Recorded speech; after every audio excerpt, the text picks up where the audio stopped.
E passo a palavra agora imediatamente para a diretora de Educação Profissional do Departamento Nacional de Serviço Nacional de Aprendizagem, SENAC, Ana Beatriz de Almeida, pelo tempo de 20 minutos.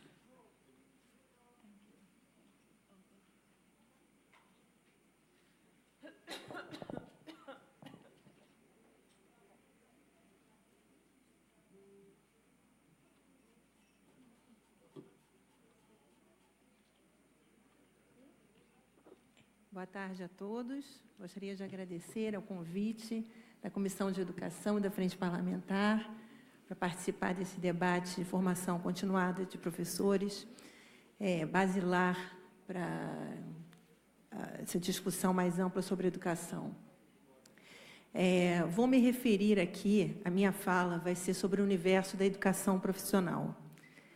Vou trazer algumas experiências, algumas soluções educacionais utilizadas pelo SENAC, Departamento Nacional, para desenvolvimento de seus formadores, docentes e outros públicos também.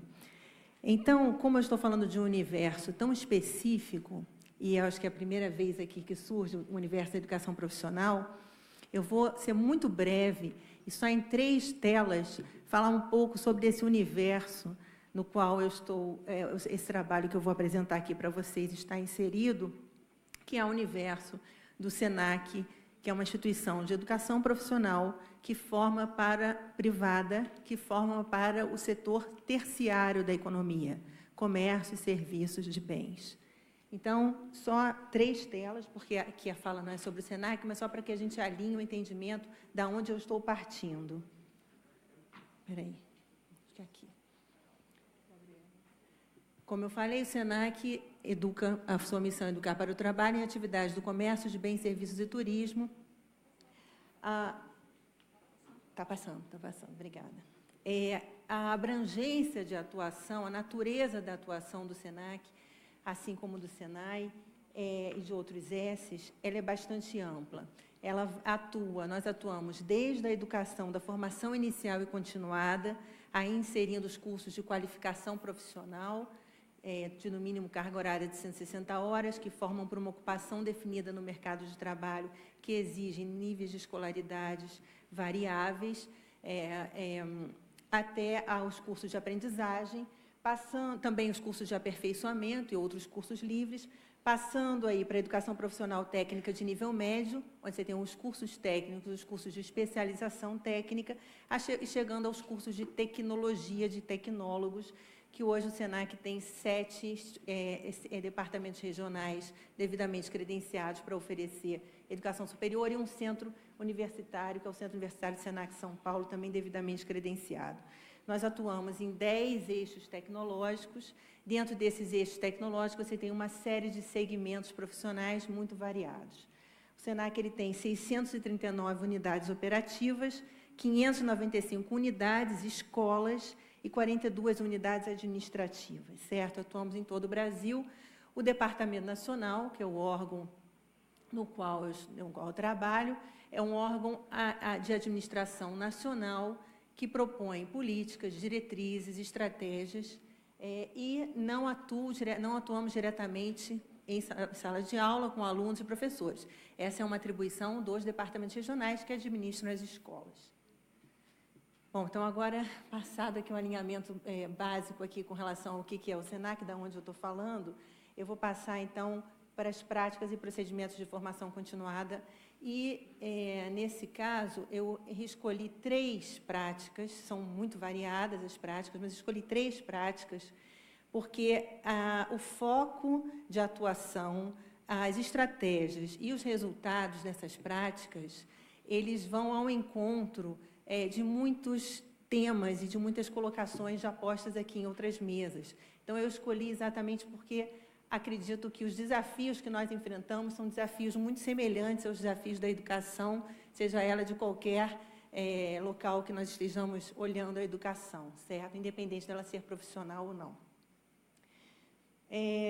Uma primeira definição estratégica, quer dizer, de onde que eu estou falando também, o SENAC Nacional, recentemente, propôs a criação de uma gerência de educação corporativa gerência esta que, então, vai propor todas da onde vão nascer as propostas de educação continuada do SENAC Nacional. Os processos pelos quais nós trabalhamos, principalmente a realização de diagnóstico, o mapeamento de competências estratégicas comuns aos profissionais de todo o SENAC, porque só a partir desse mapeamento é que é possível fazer qualquer desenvolvimento de programação, certo? Com foco em alguns públicos específicos, lideranças, e aí docentes, compreendendo docentes também como liderança, mas lideranças no sentido mais amplo, como gestores de unidades, gestores de áreas meios, e equipes pedagógicas de uma forma mais ampla, supervisores, coordenadores pedagógicos de todas as unidades do SENAC. Então, nós propomos desenvolver soluções educacionais diversificadas. Quais são as principais estratégias de oferta dessa que nós temos utilizado? Primeiro, a educação à distância, todas as atividades práticas que eu vou apresentar têm um vínculo com a educação continuada, por educação à distância, por motivos óbvios. Nós estamos falando de um território nacional, e a utilização de tecnologias, obviamente, ela permite o desenvolvimento mais assertivo das práticas das soluções educacionais.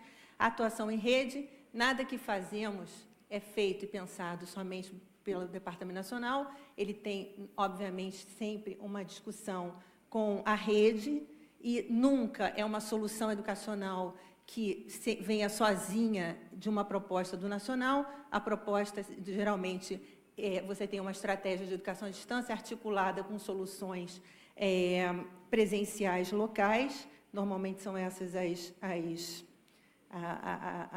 os formatos, e, mais recentemente, duas estratégias. A questão da flexibilidade, ou seja, você propõe itinerários flexíveis de formação e não únicos, na medida em que cada sujeito, cada profissional do SENAC tem uma trajetória profissional, um currículo, um interesse.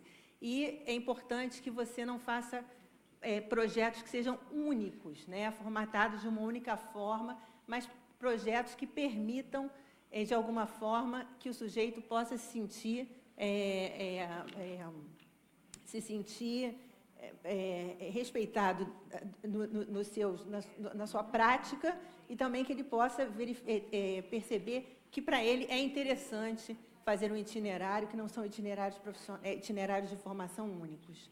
Avaliações e certificações de conhecimento também parciais, e também certificações de conhecimentos prévios, é alguma coisa que também nós estamos fazendo, na medida em que, como eu já falei, cada profissional do SENAC tem um itinerário, uma prática profissional diversificada. Os professores que atuam no SENAC são professores que já vêm com uma prática profissional, são, muitas vezes, a maior parte deles formados no ensino superior, em determinados segmentos profissionais, já que nós atuamos em vários segmentos profissionais. O que falta a esses profissionais é normalmente uma formação docente que lhes permita atuar fazer uma prática docente em sala de aula. Então, tem um guarda-chuva, que tem um programa que é esse que, em cima deste programa que eu vou falar, as 3 soluções educacionais que eu escolhi aqui, conforme eu falei, tem um guarda-chuva sobre o qual essas 3 soluções educacionais estão submetidos, que é o Programa Nacional de Formação Continuada. Esse programa tem 3 públicos. Lideranças, entendendo principalmente como gestores de escolas, gestores da área educacional e gestores da área meio, os docentes e as equipes pedagógicas. Esses são os públicos do Programa Nacional de Formação Continuada. Existe um conceito central que mobiliza, que relaciona todas essas práticas, as soluções educacionais, e que é um conceito central estruturante desse programa, que é a valorização do trabalho educacional, em 3 principais aspectos. Primeiro, respeito ao aluno e reconhecimento de seu protagonismo na aprendizagem. Aí, aluno, obviamente, eu estou falando aluno professor, aluno gestor administrativo, certo? Então, é um princípio, né? O respeito e o reconhecimento do seu protagonismo e do seu saber. Segundo, a formação de líderes, quando a gente fala em formação de lideranças, para apoiar, a formação de lideranças é sempre com foco no fomento ao desenvolvimento do trabalho docente das equipes pedagógicas, já que a atuação do SENAC é uma educação educacional. Então, a nossa formação de liderança sempre tem como foco a valorização do trabalho educacional. E a importância do trabalho em equipe para o aprimoramento da qualidade educacional. Todas as formações e soluções educacionais partem do princípio que o trabalho colaborativo ele é mais enriquecedor do que um trabalho individual. Então, vou entrar, enfim, nas 3 práticas aqui e vou tratar rapidamente sobre cada uma delas, quais são o seu foco, seus resultados, quais são as estratégias, quais são os desafios que nós temos. A primeira delas é o curso de especialização em docência para a educação profissional. Esse é um curso que o objetivo principal era promover o aprimoramento das competências pedagógicas dos docentes de educação profissional com um nível superior. Esse curso foi feito atendendo à resolução número 6 de 2012 do Conselho Nacional de Educação, que prevê a possibilidade da formação docência através de cursos de pós-graduação de lato sensu. E nós fizemos, então, essa experiência de um curso de pós-graduação lato sensu à distância. E a segunda característica é o seguinte: o SENAC, ele trabalha, o seu modelo pedagógico, a sua proposta pedagógica, ela está assentada, embasada no modelo de competência. Isso seria uma outra palestra aqui, falar sobre o modelo de competência. Mas, a grosso modo, eu acho que todos já ouviram falar de alguma forma, a grosso modo, o modelo de competência é aquele que prevê que o desenvolvimento educacional deve se dar a partir da possibilidade da articulação de habilidades, conhecimentos e valores para a resolução de soluções de problemas, certo? Então, as salas de aula do SENAC, eles precisam reproduzir, simular situações reais do mundo do trabalho e o aluno precisa, então, o desenvolvimento da sua aprendizagem, está todo assentado sobre essas situações, esse ambiente simulado de situações de aprendizagem, aonde ele precisa, então, resolver e atuar resolvendo problemas. Para isso, ele precisa conjugar conhecimento, habilidades e valores. Ou seja, a teoria e a prática precisam estar articuladas a todo momento. O SENAC trabalha nessa perspectiva desde 2005. E aí nós nos perguntamos, sim, trabalha nessa perspectiva, já discutimos aprofundadamente sobre esse tema, você tem projetos políticos pedagógicos assentados sobre esse modelo, mas como de fato ocorre essa proposta do modelo de competência em sala de aula? Como é o trabalho do planejamento por competência, como é o trabalho da mediação, professor como mediador da aprendizagem em sala de aula por competência, como é o trabalho de avaliação por competência. Como isso é feito? E, então, o curso de docência é um curso docência do SENAC, ele é um curso que ousa, aí, porque ele é bastante original nesse sentido, ouso dizer, propor uma conjugação de uma série de metodologias ativas de aprendizagem para, no sentido de orientar o professor a utilizar essas metodologias, mas o próprio curso ele foi desenvolvido nesta proposta. Quer dizer, é o que a gente chama de simetria invertida. O professor, ele vivencia no curso o que o aluno deve vivenciar na sala de aula. E, em todo momento, no curso, ele participa do módulo de planejamento, por exemplo, por competência. Imediatamente, ele tem que estar em sala de aula. Ele é convidado, então, a fazer essa aplicação do que ele está aprendendo, estudando, em sala de aula e traz para dentro do curso novamente. E o curso, ele também está assentado na comunidade virtual de aprendizagem. Então, é um trabalho que precisa ser feito de forma colaborativa, sempre não individual. É um curso de 360 horas e totalmente à distância. Então, eu vou fazer o seguinte, são 7 minutos, eu vou trazer um vídeo aqui de 7 minutos, que traz um relato dos docentes do SENAC que passaram pelas primeiras turmas desse curso. Porque eu acho que, a partir desse relato, fica mais evidente o que eu tentei explicar aqui para vocês em poucas palavras. Espera aí.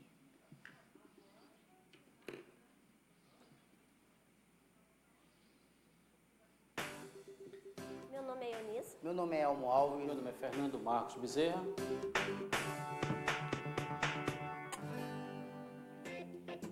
De norte a sul e de leste a oeste do Brasil, professores do SENAC das mais diversas áreas compartilham uma experiência enriquecedora. O curso de docência em educação profissional.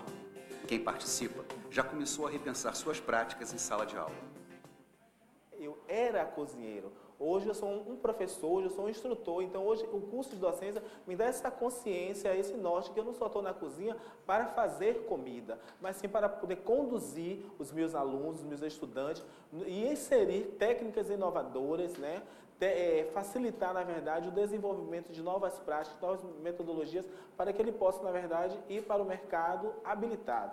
A gente, quando professor, quando tem muito tempo na docência, a gente acaba engessando. A gente acaba ficando parado.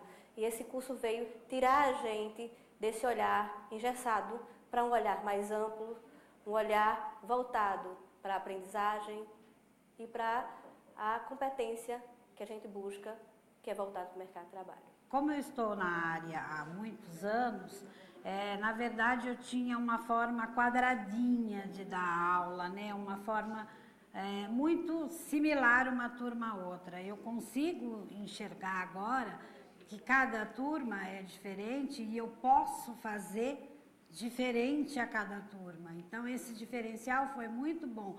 Novos enfoques, novas formas de dar aula. Hoje o professor está aqui focando a aprendizagem do aluno e principalmente porque a gente não pode esquecer a referência, o conteúdo, a vivência que o aluno traz para dentro do laboratório. Porque nós temos alunas que já vivem a prática, mas então nós vamos aliar esse foco do ensino-aprendizagem no aluno, aproveitando toda a sua vida cotidiana.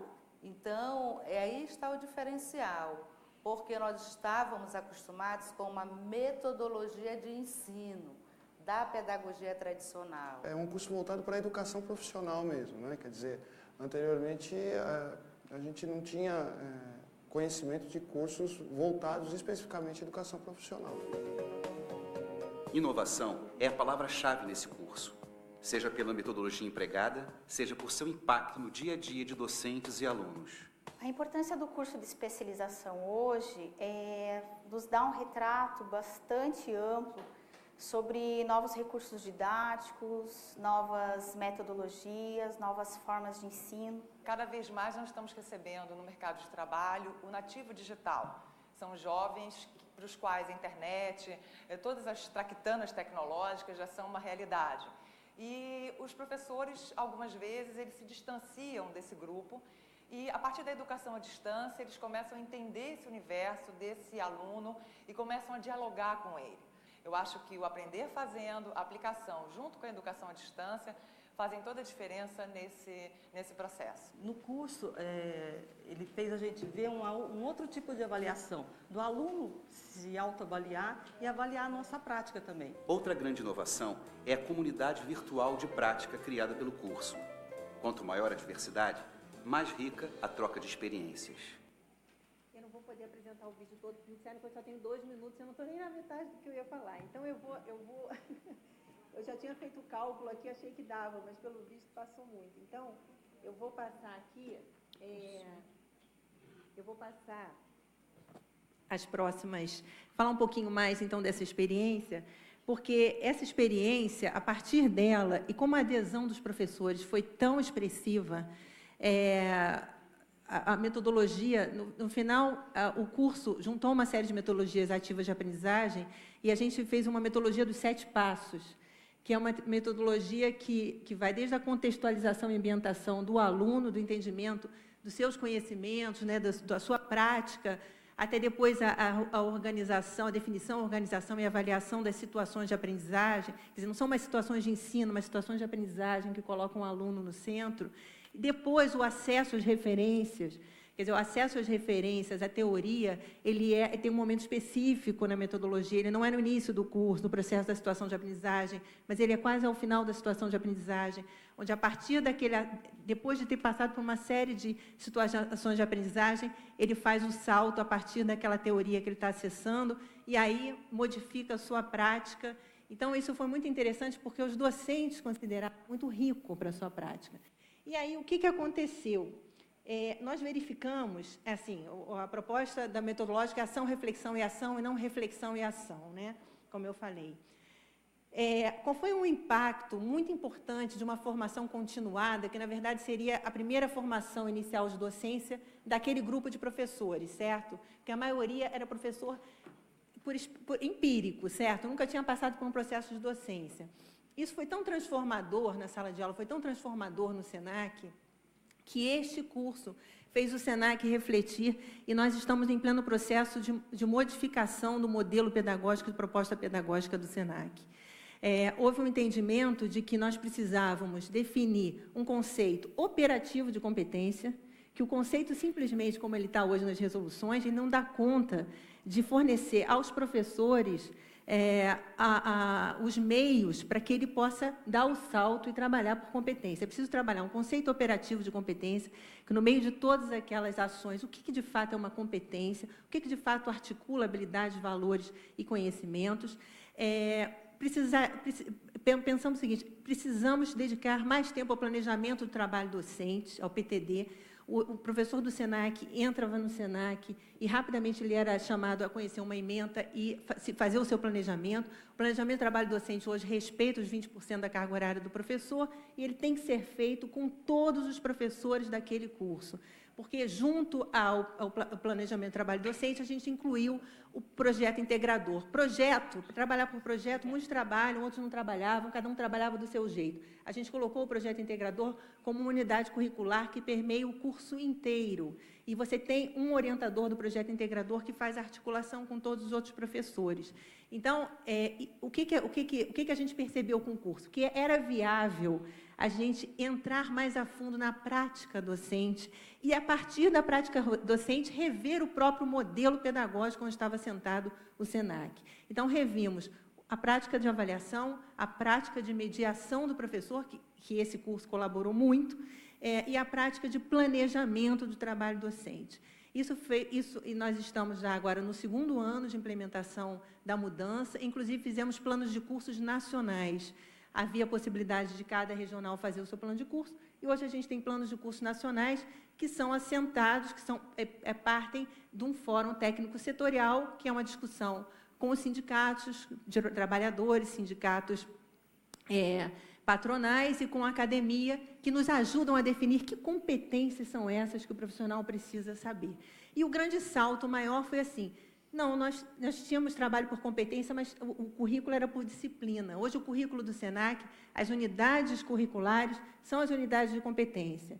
Então, não há dúvida que a gente está trabalhando com foco no fazer, na competência, e no processo de aprendizagem com foco no aluno. Mas isso só foi possível por causa de um projeto de formação continuada que levou a fundo, que discutiu profundamente a prática docente. Quer dizer, isso é o que eu queria trazer para vocês, que foi para nós muito interessante, que não é assim, falar que o docente é o centro, não é uma retórica, né?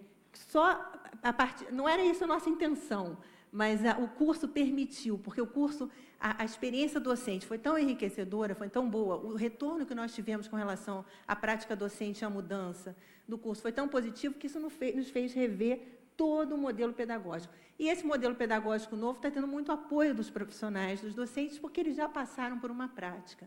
Então, infelizmente, eu não vou poder falar das outras 2 soluções educacionais, mas fica esse relato aqui de uma formação que foi muito transformadora no SENAC e que foi transformadora porque, de fato, contou com a colaboração e com o trabalho efetivo de todo o corpo docente do SENAC. Tá bom? Muito obrigada.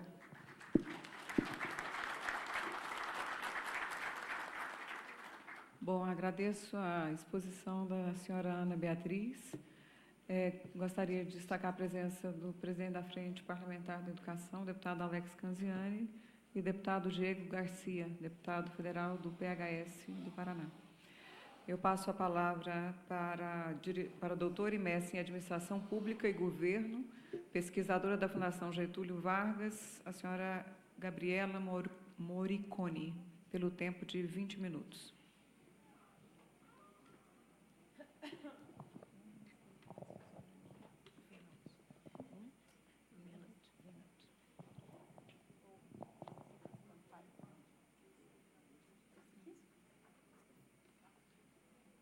Mas não tem problema.